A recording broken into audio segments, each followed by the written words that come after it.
dando continuidade às nossas gravações aqui na aula de Educação Cristã, tá ok? No nosso curso de Teologia. E avançando agora na matéria, estávamos falando aí sobre psicologia pastoral, né, utilizando o material do pastor Jamiel, e onde ele dava ênfase sobre o valor da educação familiar, né, da educação cristã dentro do seio familiar, a construção de padrões éticos e morais e a comunicação do conteúdo bíblico. Então vemos aí na formação do caráter, né, das pessoas, como isso é muito relevante, e isso nós enfatizamos para mostrar que mesmo uma educação informal, ela tem sim o seu grande valor e ela não pode ser desprezada, né? Então a educação formal, sistematizada, dada dentro dos sistemas escolares, né, do currículo escolar da atualidade, ela tem o seu lugar como a formação do cidadão, como a formação do técnico, mas esse cidadão, né, essa pessoa que atua dentro de uma profissão, dentro de um campo da ciência, ele tem toda uma vida, né, fora daquele laboratório, fora daquela empresa, né, fora daquele fórum, por exemplo, né, no qual ele atua como juiz, como advogado. Tem toda uma vida em torno dele que também precisa de regramentos, também precisa de desenvolvimento, né, de aperfeiçoamento, para que ele possa se relacionar bem, ele possa trazer um benefício para a sociedade, para si mesmo, e isso é fornecido não pelos sistemas educacionais, né, pela filosofia ou psicologia da educação, mas sim pela educação informal dada dentro do seio familiar, que pode ser muito bem dirigida a partir de fundamentos apropriados, né? Então temos aí a Bíblia Sagrada como fundamento para a educação cristã, por exemplo, a cosmovisão cristã que dá resposta a todos os aspectos da vida. E aí valorizamos aqui essa questão da educação informal, né? Não permitindo que ela seja desprezada, não permitindo que ela seja destruída, ok? Com isso valorizamos então esse papel da família dentro da formação do cidadão, ok? E com o texto aí que disponibilizamos, né? Esse texto aí de subsídio, vimos aí algumas orientações importantes sobre como se comportar a partir das faixas etárias. Então, o que esperar de cada faixa etária, como se comportar em relação à educação da criança dentro do seu período de desenvolvimento, né? Como ajudá-la no desenvolvimento. Então, vimos aí como a família tem um papel fundamental. A família associada à igreja. E a igreja vem conscientizar a família, a igreja vem capacitar a família, a igreja vem fornecer todo o material, né, todo o subsídio de ensinamentos bíblicos para que isso possa ser transmitido às crianças, ok? Então a família, a igreja subsidia, né, a igreja fornece tudo aquilo que é necessário para que a família possa educar os seus filhos e assim construir cidadãos que vão abençoar a sociedade, né, vão transformar a sociedade beneficamente. Então, vimos aí como é importante, né, todas essas características. E avançando um pouco mais, falando aqui quando ele trata acerca da finalidade da educação, eu quero só trazer algumas distinções acerca dos enfoques lançados sobre a educação, como cada tipo de filosofia, né, olha de uma determinada maneira para o educando e aplica, né, um tipo de comunicação, um tipo de processo ensino-aprendizagem diferente a partir da sua premissa, né, a partir da sua perspectiva. No trecho em que ele trata da finalidade da educação, aqui na página 5. Sua finalidade. A educação tem como finalidade despertar nas pessoas sua verdadeira natureza. Essa fala já tem um determinado pressuposto filosófico, tá ok? No sentido da educação. Mais para frente nós vamos falar especificamente de filosofia da educação e de psicologia da educação. Aqui é simplesmente uma citação para a gente começar a entender um pouco mais como se comportam determinados pressupostos filosóficos sobre a educação. Então veja, aqui ele fala, né, com finalidade de despertar nas pessoas sua verdadeira natureza. Então ele pressupõe que há uma natureza intrínseca ali que será desperta então pelo processo de ensino-aprendizagem. Seus valores velados atrás de uma natureza embrutecida herdada do animal. Já havia até mencionado, né, acerca disso aqui, e a gente vai só relembrar. Pois essa não é a verdadeira natureza do ser humano, pois o homem não foi criado, programado para ser o que vemos ser. A natureza original do homem não foi programada para fazê-lo ruim, mas para fazê-lo bom. E é esse ser bom não resultado somente das instruções fornecidas e recebidas pelo intelecto, mas de uma revolução interna, pois a sua verdadeira finalidade não é fazer máquinas, mas é fazer pessoas, não é fazer máquina, é fazer pessoas. Então, uma coisa que a gente quer trazer aqui, uma distinção, é que mesmo que a sua fala, né, de despertar qualidades inatas, né, possa nos remeter a um determinado pressuposto filosófico da educação, temos que avançar um pouco mais além desses conceitos e não permitir esta rotulação extrema, não permitir que fiquemos engessados dentro de um determinado dogma, vamos falar assim, dentro de um determinado pressuposto filosófico, né?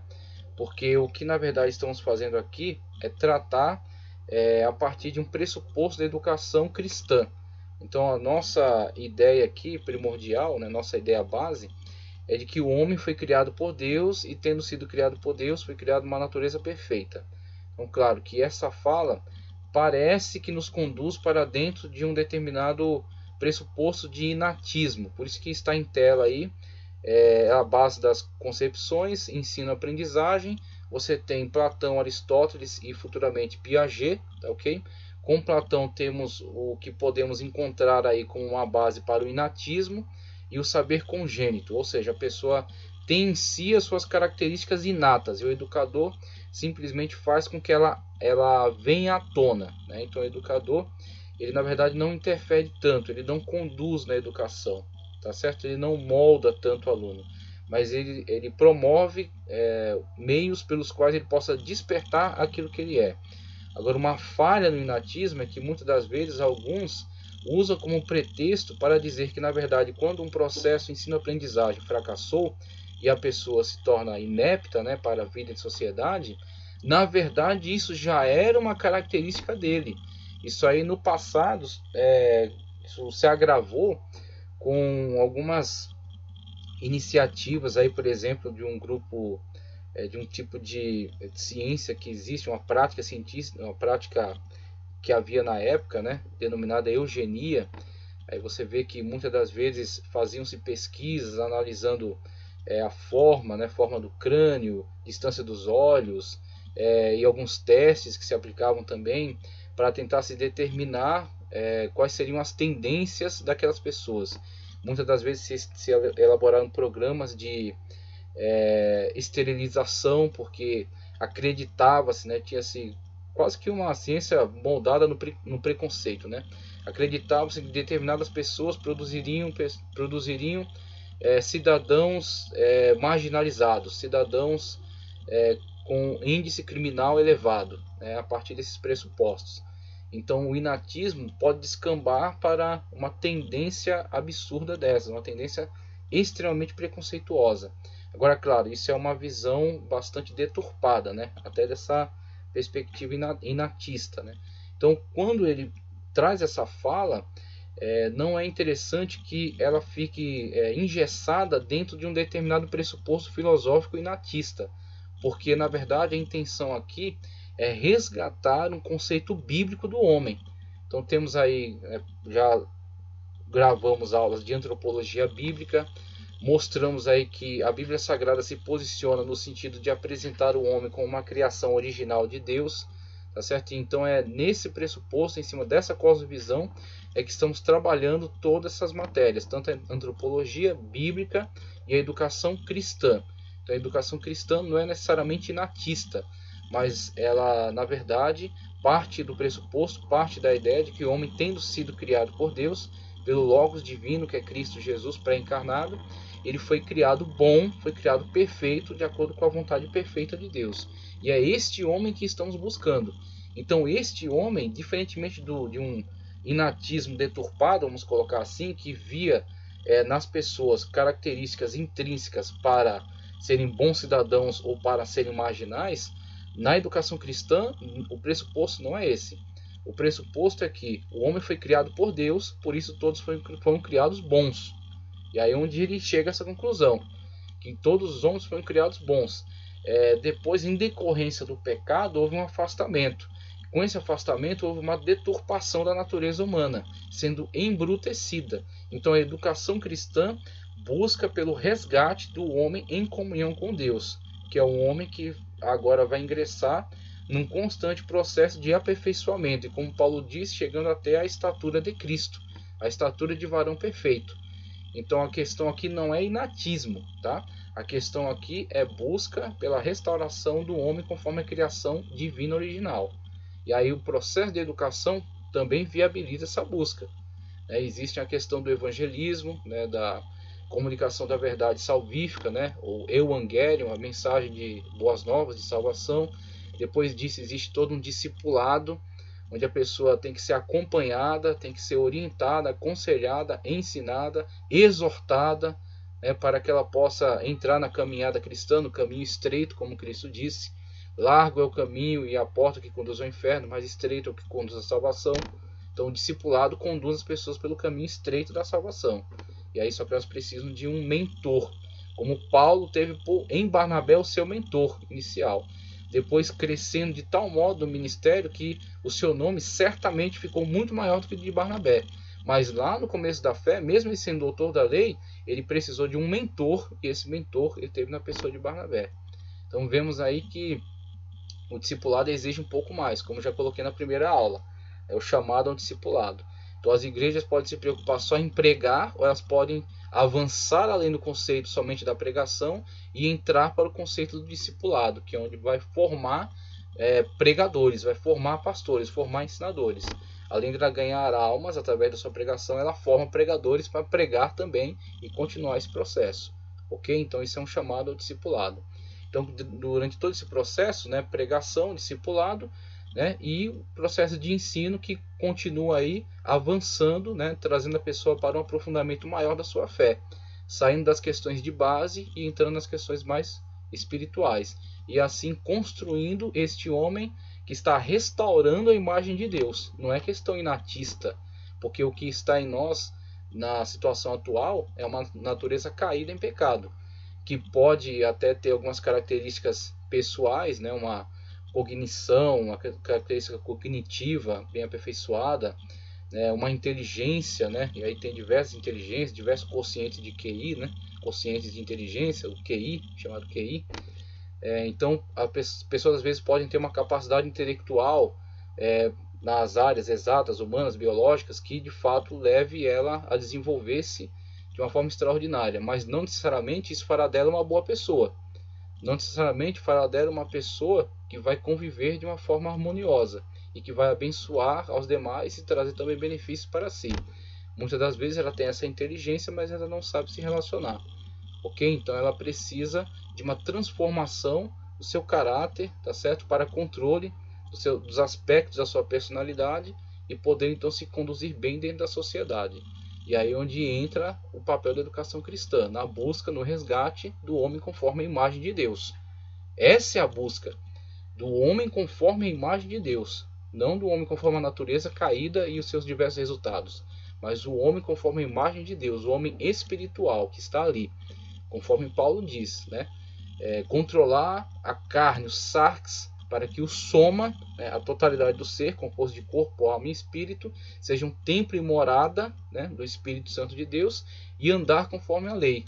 Nomos tu pneuma, andeis conforme a lei do Espírito, e não cumprireis a vontade da carne. Essa é a busca, o homem espiritual. E este homem espiritual está dentro de cada homem, mesmo com as suas diversas variações, sendo eles pessoas altamente capacitadas, intelectualmente avançadas dentro da sociedade, mas mesmo assim pecadores, e tem dentro de si o homem espiritual que precisa ser desperto, ou pessoas abjetas, largadas no vício, largadas na criminalidade, mas também tem uma pessoa espiritual ali dentro, que precisa ser desperta. Sendo desperta, subjuga os sarx, a carne, no qual se deixou levar por esses diversos tipos de destruições, e podem então tornar-se templo do Espírito, templo e morada do Espírito, e passar a andar conforme a sua lei. E a sua lei é uma lei de amor, uma lei de comunhão, uma lei de caridade, né, manifestando o fruto do Espírito com as suas características, benignidade, bondade, longanimidade, né, benevolência, amor, e com esse fruto do Espírito e as suas características tornar-se uma pessoa que produz uma obra para a glória de Deus dentro da sociedade. A busca é pelo homem espiritual, não é questão inatista, mas sim a busca pelo homem espiritual. Aí dentro dessas concepções temos Platão, que vai dar origem ao inatismo, saber congênito, conforme eu já falei para vocês, que acabou produzindo algumas distorções, né? Por outro lado, temos a concepção aristotélica, que dará origem ao empirismo, e esse saber empírico é aquele saber que pode ser comprovado laboratorialmente, testado, né? Aquele saber que pode ser produzido a partir de testes, né? A partir de meios de investigação, tá? Então, somente aquilo que pode ser testado, comprovado, é validado. Então, temos aí um saber mais ligado ao empirismo, né? A absorção do conhecimento externo é o que vai dar origem às concepções ambientalistas, nas quais se concebe que a pessoa é como que uma folha em branco, é como que uma tábua rasa, na qual serão impressos, né, esses saberes empíricos. Então, essa concepção vê o aluno como alguém nulo, vamos colocar assim, um tanto forte, mas até a palavra aluno sem luz, né, que prefere-se hoje colocar como estudante. Né? Então, estudante, porque dá mais essa questão da pessoa ter a iniciativa da busca pela pesquisa, pelo conhecimento, pelo aprendizado. Tá? Então, o estudante tem uma concepção melhor, né, mais positiva do que alunos, aquele que não tem luz. Então temos aí uma noção empirista na qual a pessoa é uma tábua rasa. Ela não traz nada pelo processo ensino-aprendizagem, não tem nenhuma contribuição. Ela simplesmente tem que permitir que seja impresso nela aquilo que o saber empírico do mestre, do docente, ele vai comunicá-lo, né? Vai imprimir na sua alma aquele conhecimento. Então vejo um contraste, né, entre o inatista que desperta aquilo que já está no aluno, né, que já é intrínseco a ele. E aí tem a concepção platônica, né, por exemplo, de que as pessoas na verdade eram seres espirituais ou eram almas, né, ou estavam num plano metafísico e já eram pré-existentes, né, a questão da pré-existência da alma a partir de Platão. Então tem uma questão aí platônica oculta dentro do inatismo.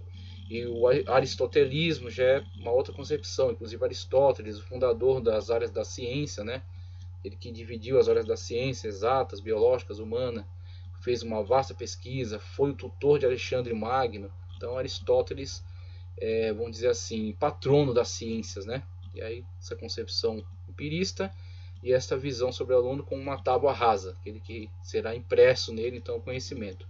Então temos dois extremos, né? Dois extremos aí que pode ser conduzido à educação.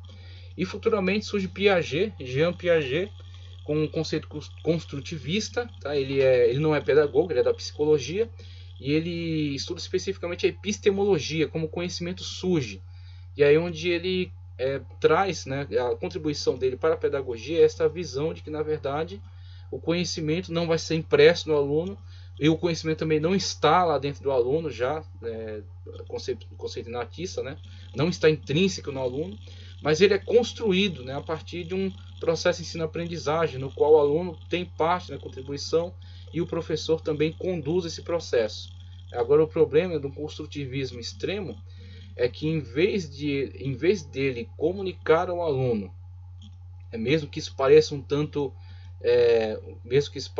empirista, mas é necessário também olhar para alguns aspectos dele. Em vez do professor comunicar ao aluno alguns saberes que já foram construídos historicamente, muitas das vezes o professor ele se coloca como que, até de certa forma copiando um pouco o inatismo, né? E se coloca como que alguém que simplesmente fornece ao aluno os meios pelos quais ele vai reinterpretar, tá certo, suas experiências educativas e assim construir o ensino a partir da sua concepção. Então, ele vai construindo, aí é um extremo, né, do construtivismo, ele vai construindo o seu saber, né, a partir daquilo que ele vai absorvendo. Então, com isso nós temos uma posição que não favorece um desenvolvimento saudável, uma vez que a pessoa não tem as ferramentas, né, adequadas, uma vez que a pessoa não tem a linguagem, não tem as teorias, né, ela não sabe lançar mão do conhecimento de uma forma correta, de uma forma organizada. Então ela fica um tanto perdida ante esse mar de necessidades que ela tem para poder entender aquilo que ela precisa absorver. Então, por exemplo, com relação a regras gramaticais, com relação à construção da língua portuguesa, quando nós temos muitas coisas dentro da língua, né, da gramática, da sintaxe, da morfologia, que são convenções. Então, não tem uma regra lógica naquilo para que você possa deduzir por que a crase, né, por que o acento circunflexo, por que isso, aquilo. Então não é um processo dedutivo, é simplesmente algo que foi colocado, né, algo que foi convencionado, e assim precisa ser comunicado a você, mesmo que isso tenha um aspecto um tanto empirista, num primeiro momento, né? O decoreba, como o pessoal gosta de fazer uma chacota, né, com esse tipo de aprendizagem, tabuada de matemática, né?